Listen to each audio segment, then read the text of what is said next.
Rob, if you could go pull up the one that we found from 9/11, it's on it's on Conmen's Twitter page. Oh boy, yeah, that's really good. Is there music though, Sean? Yeah, it's on there. It's already been uploaded to Twitter. So well, we can't play this song is the problem.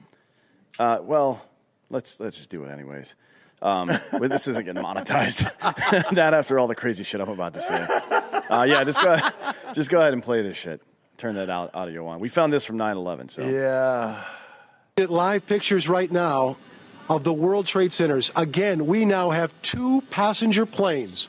And a little bit of chicken fried. Cold beer on Friday night. A pair of jeans that fit just right.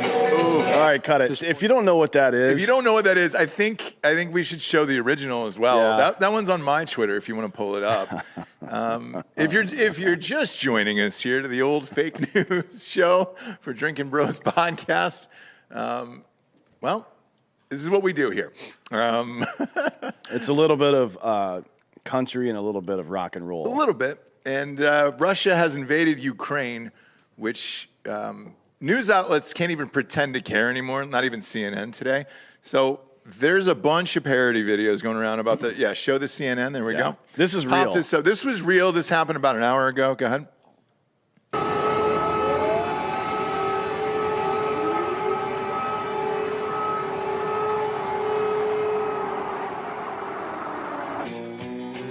And a little bit of chicken fried. Cold beer on Friday night. Oh, man. Look at the guy dancing. This is my favorite. All right, cut it. So,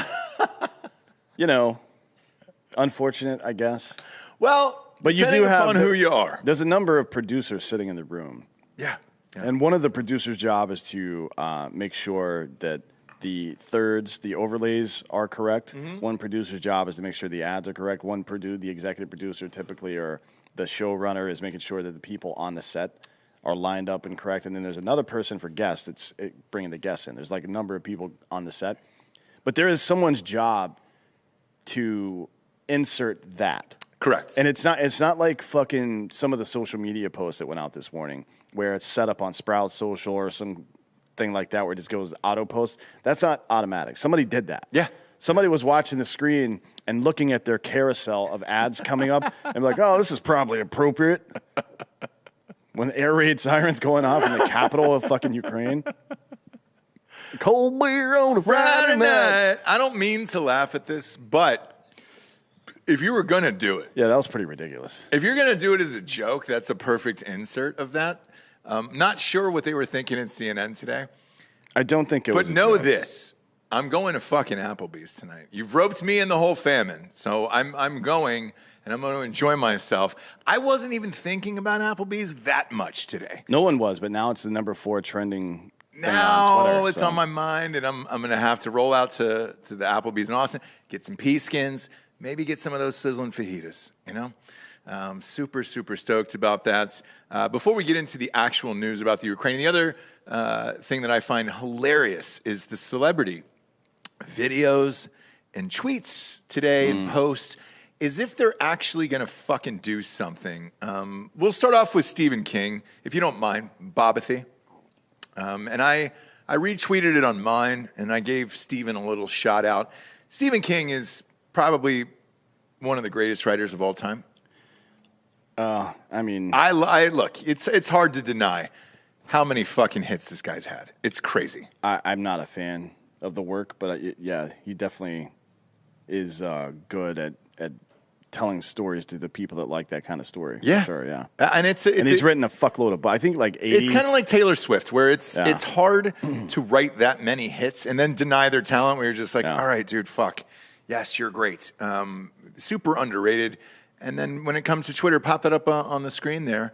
This was awesome. What most of us learned as kids on the playground, you don't stand by while a big kid beats up a little kid.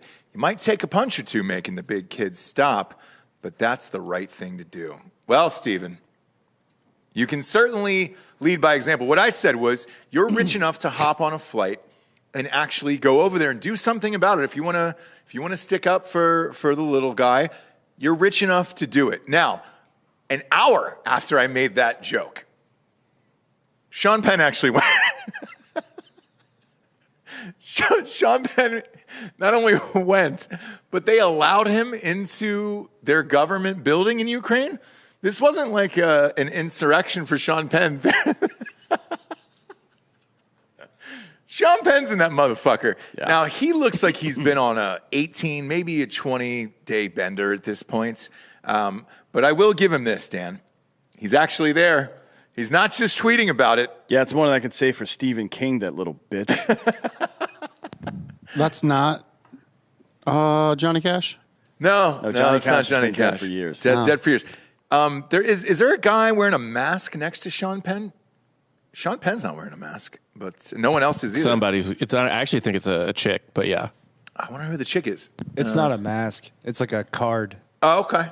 She's like putting it up like she's a coach. I think she's probably translating.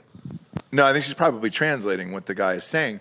So this fucking guy shows up to the government press briefing in Kyiv. Am I saying that right? Yeah. Kyiv? It's not Kyiv. I've never heard anybody say it that way before. So last night... Yeah, I've been hearing people on TV say fucking Kyiv. Kyiv. So last night, I watched... Because I was watching this live as this went down. I was watching... David Muir's on ABC? And the guy that's reporting there kept saying Kyiv. And I was like, all right, maybe Ross has fucked up yet another name. No. Maybe not. So it's Kyiv? Yes. Okay. And it has He was been. saying Kyiv. No. Which I liked a lot. I liked it for no apparent reason. The entire media apparatus is trying to memory hold the correct pronunciation of the word. Like, that's kind of funny to me, but it's not right. It's not right. And then the other celebrities are just getting more and more ridiculous with their posts. I mentioned this earlier about Ninja, the gamer, where he's like, oh, prayers up for Ukraine. Nobody really wants to hear your fucking prayers up for Ukraine. You're a great video game player, and that is awesome, and congratulations. You make an awesome living out of that. Your prayers for Ukraine, though, are really going to go unheard unless you can actually take your skills from Call of Duty and apply them to real life and help out the Ukrainian forces. Yeah. Otherwise, nobody really needs it on Twitter. But then the Annalynne McCord thing from 90210, the actress from 90210, still hot, by the way. Congratulations to her. She posted a video to Vladimir Dear Putin. President Vladimir Putin. There it is. Oh, yeah. Yeah. Who is this fucking idiot? Annalynne McCord, star of 90210. Again, still hot. Appears she doesn't have that much makeup on. I bet the sliding glass door of her Venice condo is open right now. I'm so sorry that I was not your mother. Oh. If I was your mother, you would have been so loved, held in the arms of joyous light. Never would the stories plight the world unfurled before our eyes, a pure demise of nations sitting peaceful under a night sky. If I was your mother, the world would have been warm. So much laughter and joy, and nothing would harm. I can't imagine the stain, the soul-stealing pain that the little boy you must have seen and believed, and the formulation of thought quickly taught that you lived in a cruel, unjust world. Is this why you now decide no one will get the best of you? Oh, boy. Is this why you do not hide nor away shy from taking back the world? Nor It was away shy? So No. early in life, all that strife racked your little body with fear. Little body. The world was God cold. damn, I'd have died to dude. make you warm. I'd have died to protect you from the unjust, the violence, the terror, the uncertainty. I would have died to give you life. It seems like a monologue you would read to try to get a part about somebody making fun of Hollywood. Perhaps the torture of unwrit youth would my not God. within your heart. How long and does you this go on scripting for? To such fealty against that world that you thought was so cruel. It's a full 2 minutes and 20 seconds. I can't listen to any more of this. And on this night, No more. Oh, and I knew it last night. I knew as soon as they invaded the country, we would be flooded with celebrities today talking about how unjust it is and how cruel the world is and all this other shit. If you think it's that cruel and hard, all you have to do is fly over there. Sean Penn just proved it. You can fly over there if you're famous and just walk right into the fucking government building and just sit down and really inform yourself and then decide how you're going to fight back.